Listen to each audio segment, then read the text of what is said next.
Baik, Bismillahirrahmanirrahim. Assalamualaikum warahmatullahi wabarakatuh.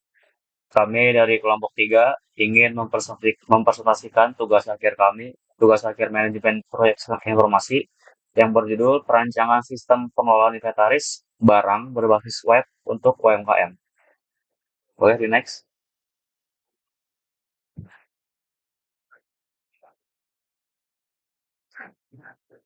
Nah, berikut adalah anggota kelompok saya. Yang pertama ada Nika Wahyu Novianto dengan NIM belakang 41.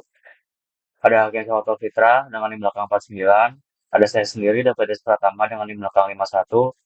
Dan yang terakhir dari Rehan Rivalino dengan NIM belakang 58.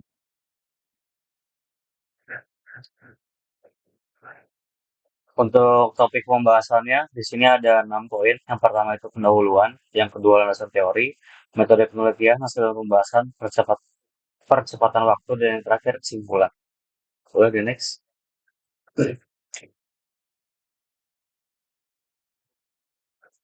Boleh di next? Yang pertama ada pendahuluan. Yang poin pertama adalah latar belakang. Jadi UMKM merupakan tulang punggung perekonomian nasional yang memiliki peran vital dalam menciptakan lapangan kerja. Dalam menjalankan operasional efisiensi pengelolaan sumber daya, khusus inventaris barang menjadi faktor penentu keberlanjutan dan pertumbuhan UMKM. Pengelolaan inventaris yang tidak memadai seringkali menjadi kendala utama yang berujung pada kerugian finansial akibat kehabisan stok. Banyak UMKM masih mengandalkan pencatatan manual atau penggunaan spreadsheet sederhana untuk mengelola inventaris. Boleh, Felix? Nah, kemudian masalahnya apa? Yang pertama, bagaimana merancang arsitektur sistem pengelolaan inventaris barang berbasis web yang sesuai dengan kebutuhan dan keterbatasan sumber daya UMKM.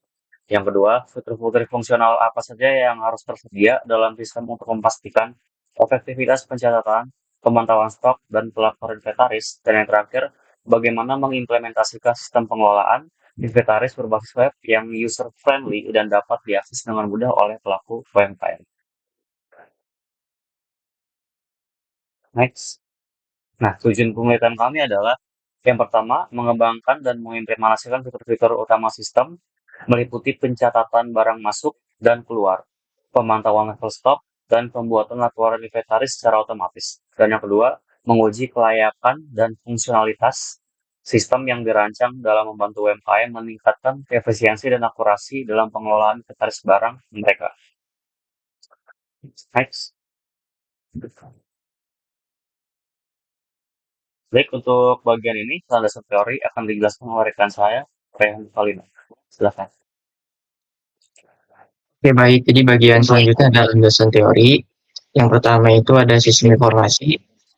Sistem informasi merupakan serangkaian prosedur yang secara terorganisir dan ketika dijalankan berfungsi menghasilkan informasi yang dibutuhkan untuk mendukung proses pengambilan keputusan serta pengendalian dalam suatu organisasi. Nah, yang kedua ada inventaris. Kegiatan dalam inventarisasi barang umumnya meliputi pencatatan, pengadaan barang, penempatan, mutasi, dan pemeliharaan. Inventaris barang harus dikelola dengan baik agar kegiatan operasional suatu organisasi dapat berjalan dengan lancar. Sistem informasi inventaris adalah sistem yang memudahkan proses inventarisasi barang. Inventarisasi barang merupakan kegiatan pengurusan, penyelenggaraan, aturan, pencatatan, dan pendaftaran barang inventaris. Yang boleh next. Nah, selanjutnya ada web. Web ini merupakan sistem yang berhubungan dengan dokumen atau file yang berfungsi sebagai media untuk menampilkan teks, gambar, multimedia, dan elemen lain di jaringan internet, baik bersifat statis maupun dinamis, yang saling terhubung satu sama lain melalui hyperlink, sehingga membentuk jaringan halaman. Selanjutnya WBS atau Work Breakdown Structure adalah penguraian pekerjaan secara hierarkis yang fokus pada deliverable atau hasil kerja yang harus diselesaikan oleh tim pengembang untuk mencapai tujuan proyek. WBS menjadi landasan dalam proses perencanaan, pelaksanaan, pengendalian, pengetahuan, serta pelaporan proyek. Boleh di next. Selanjutnya ada Gancar. Jadi Gancar ini merupakan alat yang dipakai untuk merencanakan dan menjadwalkan proyek dengan menampilkan aktivitas-aktivitas yang perlu dilaksanakan dalam rentang waktu tertentu. Lalu ada juga CPM atau Critical Path Method yang merupakan teknik yang digunakan untuk menganalisis rangkaian aktivitas dalam sebuah proyek guna memperkirakan berapa lama waktu yang dibutuhkan hingga proyek ini selesai. Boleh di next.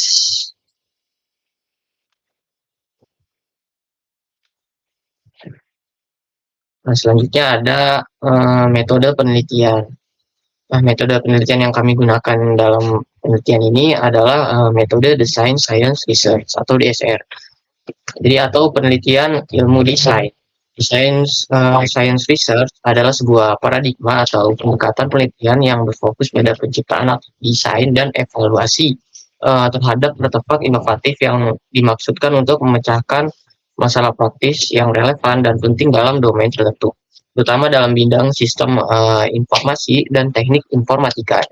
Fungsi utama dari DSR adalah untuk menghasilkan artefak baru atau artefak yang disingkatkan yang memiliki utilitas tinggi dan untuk memastikan bahwa penelitian ini tidak hanya sekedar pekerjaan pengembangan, tetapi juga memberikan kontribusi pada ilmu pengetahuan atau design knowledge. Berikut ini adalah kerangka kerja bagian alir DSR pada penelitian kami, bisa dilihat di gambar sebelahnya. Boleh di next. Mungkin untuk bagian selanjutnya akan dijelaskan oleh Andi. Terima kasih.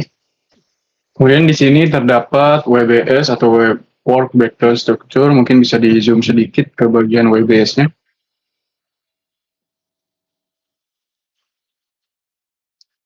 Nah, untuk sistem pengelolaan inventaris barang ini, kami membagi WBS-nya menjadi level 1 dan level 2. Di sini level 1-nya ada inisiasi proyek, perencanaan, analisis sistem, desain sistem, pengembangan sistem, pengujian sistem, dan juga implementasi. Kemudian di bawahnya terdapat level 2-nya, itu masing-masing atasnya identifikasi kebutuhan, analisis kelayakan, penyusunan dokumen, rancangan ruang lingkup, penyusunan jadwal, perencanaan biaya, kemudian analisis proses bisnis, mengumpulkan kebutuhan dokumentasi, desain arsitektur, basis data, dan juga UI UX. Kemudian ada pengerjaan modul front end, back end, dan juga integrasi antara keduanya. Kemudian ada untuk pengujian itu ada unit testing, integration testing, user testing, dan implementasinya itu ada deploy webnya, kemudian pelatihan pengguna, dan serah terima sistem. Berdasarkan WBS di samping, terdapat 21 kegiatan yang akan dianalisis menggunakan metode CPM. Pada metode CPM terdiri dari kode pekerjaan, nama kegiatan, positioning activity, pendahuluan, dan durasi untuk menyelesaikan proyek tersebut. Next.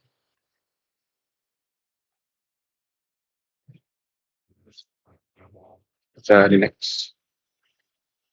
Oke. Di sini terdapat tahapan kegiatan proyek atau pemetaan kegiatan proyek. Untuk mempermudah dalam pembuatan CPM, kami membuat pemetaan kegiatan proyek. Untuk proyeknya itu ada A, B, C, D, E, F, G, I, J, sampai U. Kemudian nama kegiatannya ada identifikasi kebutuhan yang sebelumnya sudah disebutkan. Sini activity-nya seperti ini. Untuk yang J, desain arsitektur itu activity-nya ada E, F, dan I. Kemudian untuk O, integrasi itu ada listening activity-nya N dan L. Nah, untuk durasinya ini, dari WBS level 1-nya itu dibagi menjadi 3 task. Jadi, misalnya masing-masing level 1-nya itu 1 minggu. Ini kami bagi menjadi 3 task. Jadi hasilnya 0,0, dan 1 minggu. Next. Sorry. Berikut adalah Gantt-nya. Di sini kami membagi untuk inisiasi proyek itu 1 minggu, perencanaan proyek 1 minggu, analisis sistem 1 minggu, desain sistem itu 2 minggu, pengembangan sistem itu 3 minggu, kemudian pengujian sistem dan juga implementasi itu 1 minggu. Diagram ini menunjukkan pembagian aktivitas proyek berdasarkan urutan waktu serta durasi yang ditetapkan, sehingga memberi gambaran awal mengenai jadwal pelaksanaan proyek itu sendiri. Next.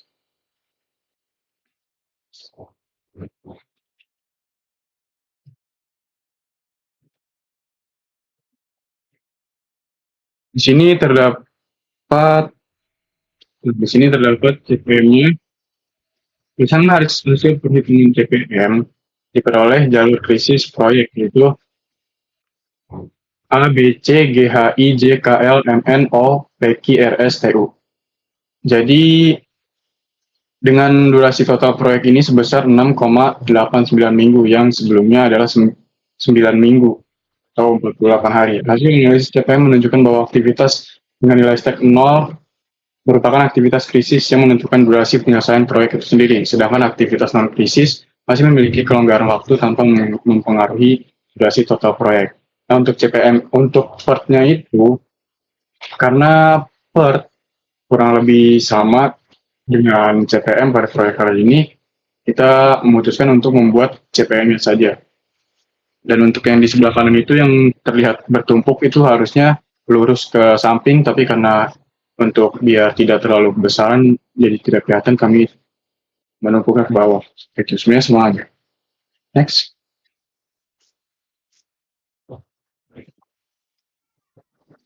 Oke.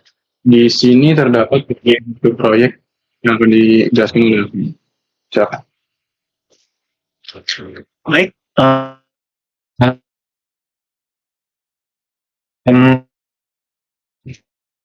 terima kasih kepada rekan-rekan saya. Di sini saya akan sharing. Percepatan waktu proyek dilakukan untuk mempersingkat durasi penyelesaian proyek dengan cara mengurangi waktu pada aktivitas tertentu, khususnya aktivitas yang berada pada jalur kritis.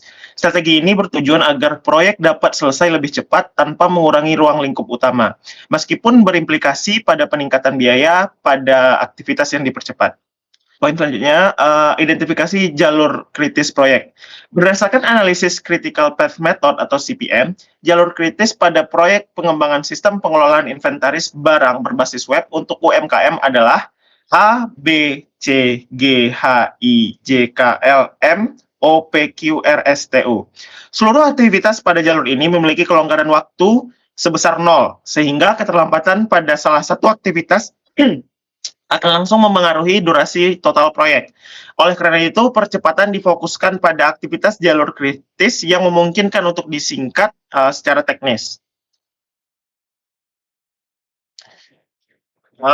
Poin selanjutnya itu adalah strategi percepatan waktu. Percepatan waktu dilakukan melalui penambahan sumber daya dan peningkatan intensitas kerja, terutama pada aktivitas pengembangan dan pengujian sistem yang relatif fleksibel untuk dipercepat. Aktivitas yang dipilih antara lain yaitu adalah M, pengembangan modul front end, O, integrasi sistem, P, unit testing. Baik, untuk hasil perhitungan percepatan waktu, durasi total proyek sebelum percepatan adalah 6,89 minggu atau 48 hari. Setelah dilakukan percepatan pada aktivitas jalur kritis, durasi aktivitas mengalami pengurangan sebagai berikut. Dari yang pengembangan modul front end dari 1,3 minggu menjadi 1 minggu, yang integrasi sistem dari 0,6 minggu menjadi 0,45 minggu, dan unit testing dari 0,29 menjadi 0,2 minggu. Dengan perubahan tersebut, durasi total proyek menjadi 6,25 minggu atau 44 hari, sehingga diperoleh penghematan waktu sekitar 0,64 minggu atau kurang lebih 4 hari. Kesimpulan, Work Breakdown Structure atau WBS dan Gantt chart mampu menggambarkan dekomposisi pekerjaan, alur pelaksanaan proyek, serta estimasi waktu secara jelas dan realistis. Penyusunan WBS hingga level detail memungkinkan setiap tahapan proyek, mulai dari inisiasi hingga implementasi, dapat dikelola secara terencana dan terkontrol. Sementara itu, Gantt chart dan analisis jalur kritis atau CPM memberikan panduan waktu yang efektif untuk meminimalkan keterlambatan dan risiko kegagalan proyek. Hasil perancangan ini menunjukkan bahwa pengelolaan proyek sistem informasi yang terstruktur sangat penting bagi UMKM dengan keterbatasan sumber daya. Rancangan sistem inventaris berbasis web yang diusulkan berpotensi meningkatkan efisiensi operasional, akurasi pencatatan stok, serta kualitas pengambilan keputusan melalui informasi inventaris yang lebih akurat dan terintegrasi. Baik, mungkin hanya itu yang bisa kami sampaikan. Terima kasih telah menyaksikan. Assalamualaikum warahmatullahi wabarakatuh.